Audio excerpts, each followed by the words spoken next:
Have you ever heard of it? Hey, Facebook, this is Lake Moore, More Capacity. Good to see you guys. I have my wonderful husband with me too. Say hi, Hey, Facebook honey. family. Yes, you guys. Um, mm, he had to wake me up. I was good in sleep, but we were ready. We were ready. Just took a couple of minutes. I want to make sure that we were ready to come and see you guys. So here we are. How was your day? Did you have a good weekend? All those wonderful things. We're not going to be before you long, but we want to introduce something to you. Not that it's anything new, but it's something we want to talk to you about. Are you guys familiar with this book? The Five Love Languages: How to Express Heartfelt Commitment to Your Mate. Are you familiar with it? Have you read it before? Um, well, this is the charge. You guys, we are in the middle of whatever we're in the middle of, right? Hey! Hey, cousin. What's happening? What's Again, happening? this is what we're talking about tonight. All right, here it is: the five love languages. Have you guys ever read it before? Um, in any relationship, and we're in the middle of this, whatever we're in, and we're, truth be told, 100%. Things like this always help. This is what we're talking about tonight: the five love languages. Do you guys know what your love language is? Hey, What's up, oh, Ridge?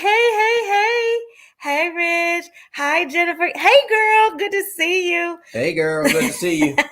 um, Ridge, good to see you too, brother.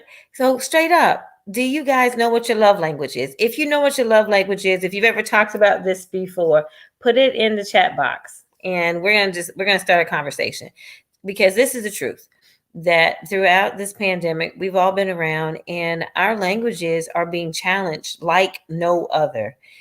In this time, and it is so important to first and foremost make sure that your love tank is full so that you can effectively give and work and bless others. Hey, cousin. Yes, I agree, Ayana. Everybody needs this book.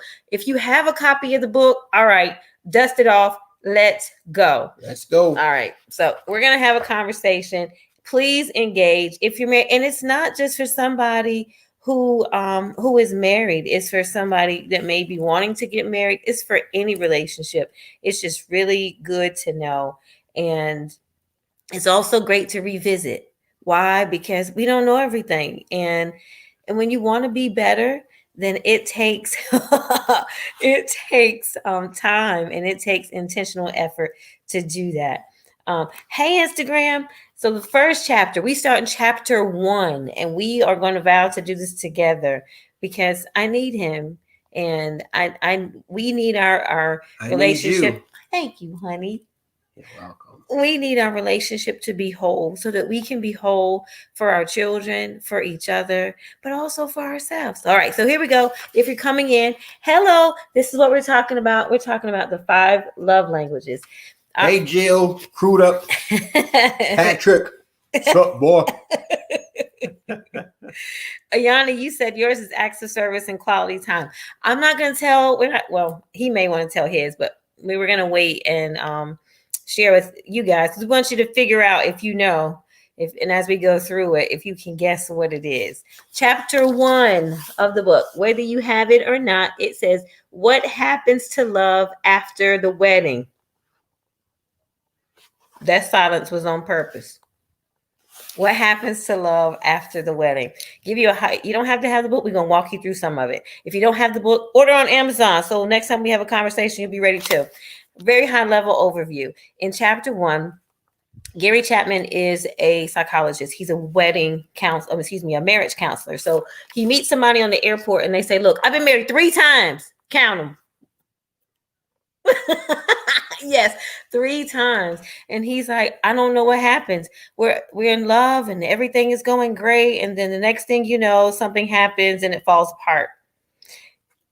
But that happens, it can happen in any relationship, not just in marriage, but relationships in general. In general. And so he goes over and he says that he's identified, we're talking about the love languages, chapter 1. He's identified a couple of things to review and to remember. Yes. one of the key things that he has identified, and this is nothing new, is the communication piece. The reason why he identifies the communication piece in chapter 1 is because you can speak the same language in per se, but that language has different dialects. So what mean one thing to you may mean another to somebody else. So if you're not careful when you're trying to communicate, you can get the wrong idea, could come across, or you can receive it in the wrong way. For example, what I mean by that is that you can speak the same language with different dialects. Is that like I'm from up north? So up north, we call soda pop. Down here, they call it Coke. It's so cool because it identifies two things. It identifies different dialects. We can break it down. Somebody may speak English, somebody may speak Chinese. You're coming together in a relationship, and really you're speaking two different languages. Or your primary language may be English, but you might be from different areas, like he said. So automatically we start thinking, well, we should understand. We speak the same, we both speak English.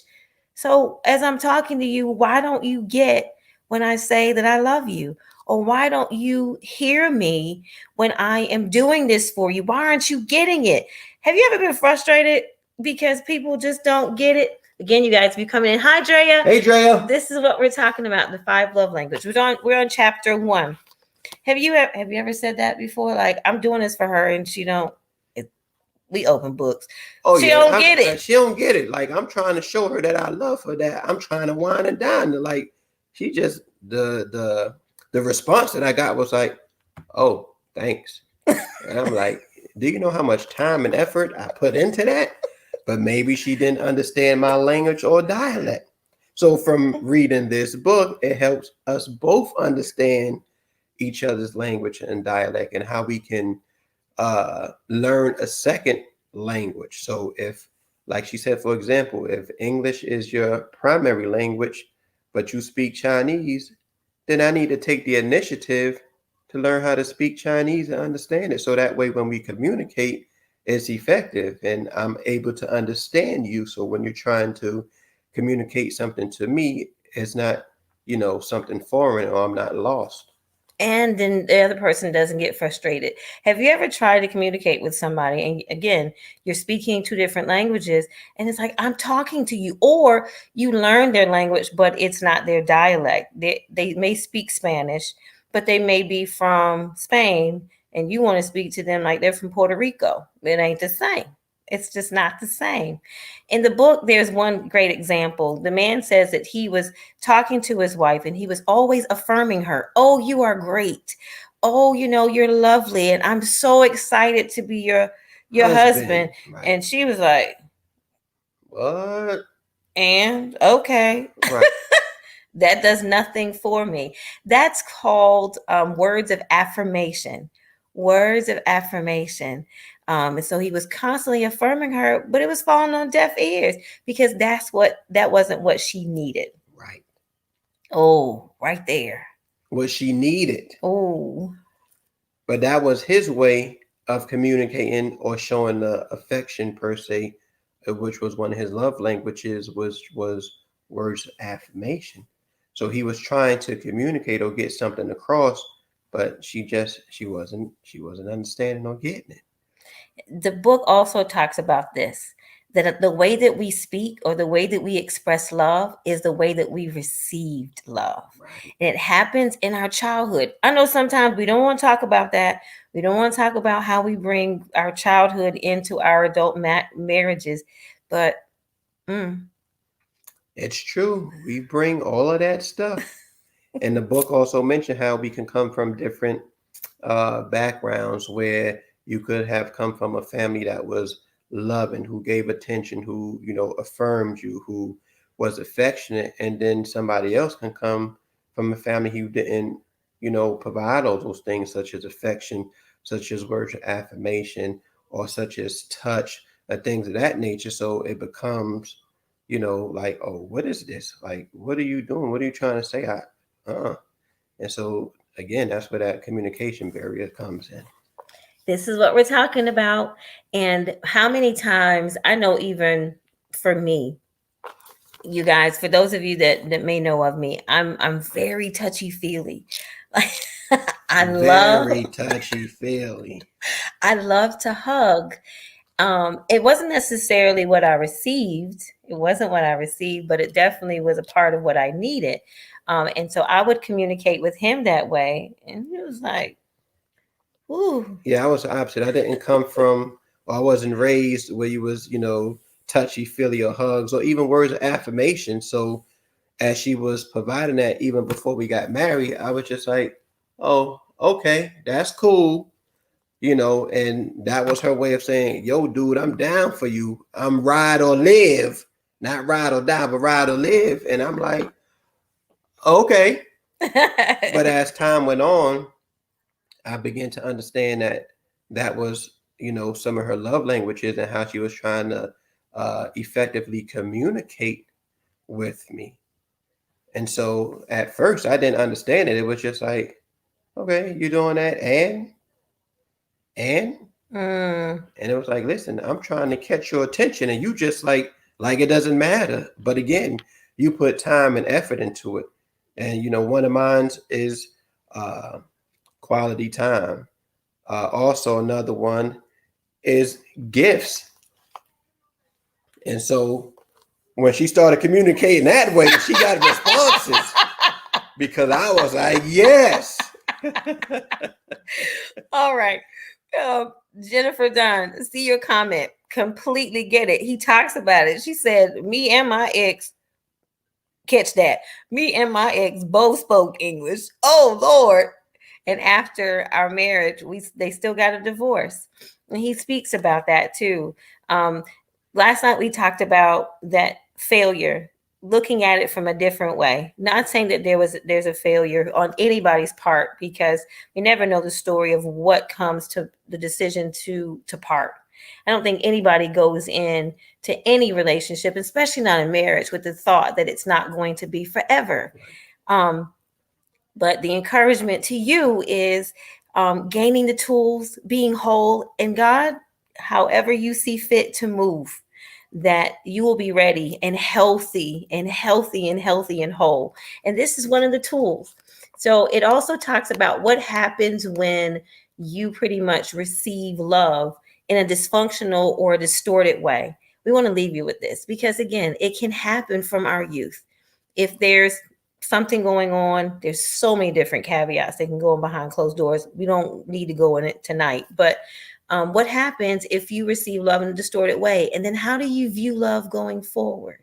How do you view love going forward? Well, our desire and our hope is that we will assist and we will share some stories with you, but also some tools. It's always great to have tools of conversation so that you will intentionally give some light to your own personal needs, and so that you'll have the language to communicate them to the people that love you. Because once you can understand how you love and want to be loved, you can communicate that. You can communicate that, and not out of frustration or turning your back or cold shoulders or And when you learn how to communicate, it makes it a whole lot easier because you understand. A lot of times a lot of times we get turned off because when our spouses, significant other, things of that nature try to communicate and we don't understand, it's frustrating. It's frustrating on both parts. It's frustrating to the spouse that's trying to effectively communicate or show their love, but then it's also frustrating on the other end. It's like, what are you doing? I don't like that. So it can become very frustrating. So if you're not careful, things can spiral out of control, and we don't want that. But again, here's the tools. And the more you read together, the more conversations you have, the more you can bring up things about your past. If you're not healed, how you can go through the healing process as you read this, as you come to a head with whatever may have been taunting you from your past as a child. You brought it over into your adulthood or even into your marriage. and instead of working on it, you just sweep it under the rug. But then there are triggers that brings those feelings and those thoughts up. So this is one of the tools, effective way to learn how to communicate. Yes, trigger. And again, we thank you guys for being here. If you don't have the book yet, come on, go with us on this journey and get the book. Get the book and let's have conversations. Yes, yes, yes. Let's have a conversation. Jennifer, prayers are with you through your healing process. Thank you for being here and continue to move forward in your healing. Nobody wants to be in those types of situations. So thank you for being vulnerable enough to share it here in our community, right? Back in here in our communication space, praying that you will be able to trust again. Jill, I had to learn that I married the infant, baby, toddler, child, teen, young adult, and then now, oh, that is good. So good. Hold on. Let me put that one up. This one right here. That's a mouthful. Oh man. Okay. So literally on Instagram, you guys aren't able to see the question, but I'm going to read it to you. It says, this young lady is married and she said, I had to learn that I married the infant, the baby, the toddler, the teen, the young adult, and now the man, and they all spoke different languages. We spoke different languages, rather, it says, without knowing. Oh my gosh, that is incredible. And it is so true how many times that happens. There is the person that we see, the shell that we see, the person that we get, they have all those experiences that comes with them. Right. All right. So this is the challenge. Here we go. First of all, if you don't have the book, get it. If you don't, that's okay. Come back and join us, and we're gonna go through chapter 2. Literally, we decided we're in this house, and as I said, there's so much going on. So our attention are being pulled in so many different areas. Even though we're in the house together, it's like we're being pulled, making sure our kids are okay and all those different things. And so we said, hey, we're going to take some time and we're going back to make sure the foundation of our marriage and our communication is on point. Because after them kids are gone, or after whomever, it's just me and you, boo. Just me and you. And you don't want to feel like you're in the house or married to a stranger, because all these years you put energy into the kids, into other things, and then once the kids are grown and gone, it's just you and your spouse. And if you ain't careful, it could feel like you're strangers or can feel awkward. So communication is key. That it is. Even with the hard things that you have to communicate with. And we'll get into those things as we continue to speak on different chapters, because there are times you're going to have what you consider hard conversations, and you have to learn how to be tactfully honest and not brutally honest. But again, that's for another time, but I just thought I'll throw that in there. All right. So this is what you guys can do. If you don't have the book, that's cool. No excuses. Go online. I will put the link in our comment section as well. Even on Instagram, you'll see. Yay. Come on, Jennifer. Let's go. Let's go. Let's do this. I'm going to put the link on. There is a test that you can take. Don't be scared of the test. Don't be scared. Take my glasses off so you can see my eyeballs. Don't be scared. Don't be scared of the test. All right. You're going to take the test, and this language, this test, I'm going to call this assessment. We're going to take an assessment. Yes. That's what we're going to do. We're going to take an assessment, and this even works for your kids. There are a couple different tests out there for them too, but we're going to take an assessment, and then we're going to talk about what we discovered together, because he that begun a good work in us shall perform it. We have a part of that performance, and let's do it. Let's do it together, right? Yes. We will not be a statistic. We declare and decree, all of us, we will not be a statistic. We will not. And if we might have been in that number before, no, we can, of course, set our minds, and moving forward, we're going to be better for ourselves and from whoever is coming and holy and healed, assigned to love us. Yay! Yay! You let me choke. We live. You can't choke while we live. I can't help. Look, that's what it is. That's what it is. What it is. All right. Again, catch the replay. Let us know. Grab the book on Amazon. You know, it's probably like $5. Who knows? And I'll put the assessment, not a test, assessment link in the comment section. Grab it, and come on this journey with us. We're going to learn how to communicate effectively our love, how we receive it, how we give it, how we share it. Healed and whole. All right. I'm Lake Moore. I'm Shamar Moore. Of More Capacity. Where the stretch is necessary. And the stretch is about knowledge, about understanding, not about being overwhelmed. Not here. Because the perfection is not the measure. But maturity is mandatory. Somebody said it's $5 at Hobby Lobby. Get your mouth right. Hobby Lobby. Go to Hobby Lobby. All right. Yeah. Till next time, God bless you. Be intentional, be forgiving, all those different things. And most of all, of course, believe and trust God in this season. Greater is already here. We ain't got to wait. God bless you guys. Have a good night. Good night. Bye. Bye.